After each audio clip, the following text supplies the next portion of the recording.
അതായത് ഒരു അവിടെ എല്ലാവർക്കും ഒരു ലെവൽ ഓഫ് റെസ്പെക്ട്ഫുൾ ആറ്റിറ്റ്യൂഡ് ഉണ്ട്. അതായത് ഇന്ന് പറഞ്ഞു എന്നെ ഒരു വിധേയത്വം അവിടെ കൂടുതലാണ്. നമ്മളുടെ ഇവിടുത്തെ കൾച്ചറിൻ്റെ ആണോ അല്ലെങ്കിൽ നമ്മുടെ ഇവിടുത്തെ ഇപ്പോൾ ഒരു ജീവിത രീതിയുടെ ആയിട്ടാണോ എന്ന് പറഞ്ഞാൽ കുറച്ച് നല്ല രീതിയിൽ ആ വ്യത്യാസം നമുക്ക് അറിയാൻ പറ്റും. ഇവിടെ എന്താ എന്ന് പറഞ്ഞ ആറ്റിറ്റ്യൂഡ് ചെറുതായിട്ട് കിടക്കും. അവിടെ വേറൊരു സാധനമുണ്ട്, എന്നാൽ അവിടെയും വേറൊരു ഗത്തുണ്ട്, പക്ഷെ അത് വേറെയാണ്. പിന്നെ അവിടെ ഈ വൈരമുത്തുയുടെ പാട്ടിന്റെ വരികളൊക്കെ പോലത്തെ ആ ഒരു നൈർമല്യത അവരുടെ ആൾക്കാരുടെ മനസ്സിൽ ചെറുതായിട്ടൊക്കെ ഉണ്ട്, കുറച്ചും കൂടെ സോഫ്റ്റ്. അതുകൊണ്ട് തന്നെയാണ് അവിടുത്തെ ഈ പറഞ്ഞ പോലെ അമ്മ പാസം അല്ലെങ്കിൽ ഈ പറഞ്ഞ അണ്ണൻ പാസം ഒക്കെ അവിടെ വർക്ക് ആവാനുള്ള ഒരു റീസൺ കുറച്ചും കൂടെ സോഫ്റ്റ് ആണ്. അത് കുറച്ച് ക്രിഞ്ചൊക്കെ അവിടെ ഓക്കെയാണ്. നമ്മുടെ ഇവിടെ ഭയങ്കര പ്രശ്നമാണ്.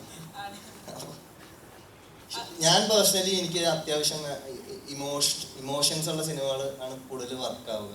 അല്ലെങ്കിൽ ഒരു ഇമോഷണൽ ഹുക്ക് നിർബന്ധമാണ്. കാര്യം അപ്പോൾ അങ്ങനെയൊക്കെ കൂടെ നോക്കിയപ്പോൾ ആണ് ഈ കഥയിലേക്ക് നമുക്ക് എത്താൻ പറ്റിയത്. അതെ, അങ്ങനെ പെർഫെക്റ്റ് എന്ന് പറയാനറിയില്ല, എന്നാലും ഓക്കെ, ഞാൻ വളരെ സാറ്റിസ്ഫൈഡ് ആണ്. എന്തൊക്കെയായിരുന്നു your initial preparations to be മദ്രാസ്കാരൻ? പ്രിപ്പറേഷൻ കൂടുതലും ഈ തമിഴ് കൂടുതൽ അങ്ങനെയുള്ള സിനിമകൾ, ഇപ്പോൾ മറ്റേ കാർത്തികിലെ മദ്രാസ് ആയാലും അല്ലെങ്കിൽ ധനുഷിൻ്റെ ആടുകല, അങ്ങനെയുള്ള പടങ്ങൾ ഞാൻ പണ്ട് കണ്ട പടങ്ങളൊക്കെ തന്നെ ഒന്നുകൂടെയൊക്കെ കാണുമായിരുന്നു. ജസ്റ്റ് ആ ഒരു രീതി ഉണ്ടല്ലോ, ഒരു സ്പീഡുണ്ട് സംസാരത്തിൻ്റെ, അതൊന്ന് ക്യാച്ച് ചെയ്യാനുള്ള ഒരു ശ്രമത്തിന് വേണ്ടി അങ്ങനെയുള്ള പടങ്ങൾ കാണുമായിരുന്നു. പിന്നെ അങ്ങനെ വലിയ പ്രിപ്പറേഷൻസ് ഇല്ലായിരുന്നു. കാര്യം ഞാൻ എന്താണോ ഡയറക്ടർ പറയുന്നത് അല്ലെങ്കിൽ എങ്ങനെയാണോ പുള്ളി ഉദ്ദേശിക്കുന്നത് ആ ഒരു രീതിയിൽ തന്നെയാണ്, ഒരു സ്പോട്ടിലാണ് കൂടുതൽ ഇംപ്രൈസേഷൻ വരിക. അപ്പോൾ അതുകൊണ്ട് ഞാൻ ഒരുപാട് പ്രിപ്പയർഡ് ആയിട്ട് പോയില്ല. ப்ரிப்ரேஷன்ஸ் ஒன்றும் இல்லை, எல்லா படத்துக்கும் பண்ணுற மாதிரி தான். ஸோ ஸ்கிரிப்ட் பார்த்துட்டு அந்த character what it demands and what the director wants from that character.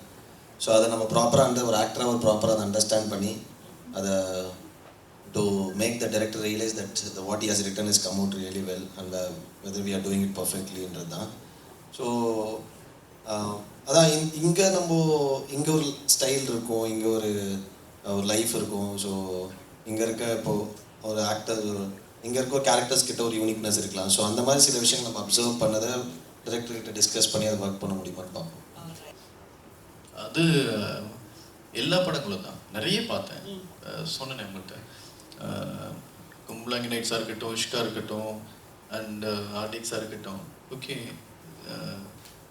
ஒரு மாதிரியாக எப்படி சொல்கிறது, இஸ் குட் ஆர்டிஸ்ட்.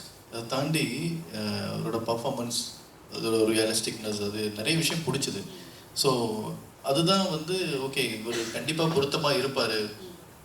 ஸோ அதோட இன்ஸ்பிரேஷன் தான் எனக்கு மெட்ராஸ்காரனுக்கு இவரை கூட்டிகிட்டு வரணும்னு தோணுச்சு.